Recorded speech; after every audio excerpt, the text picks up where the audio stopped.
Faria madam, সব সময় একটা কথা মনে রাখবেন, কারণ দুটো কথা মনে রাখা যায় না।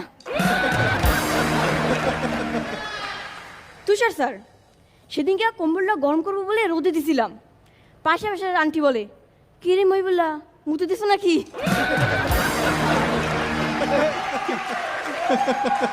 আমিন স্যার, সেদিনকে আমি পড়াশোনা বাদ দিয়া মোবাইল টিপতেছি।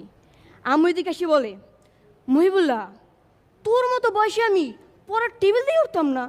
এই শূন্য পাশে নানি বললে উঠতো, নাউজুবিল্লাহ।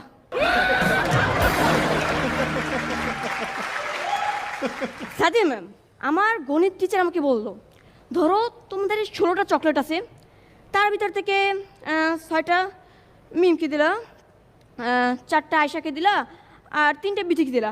এখন তোমাদের কি আছে? আমি বললাম, স্যার, নতুন 3টা গার্লফ্রেন্ড।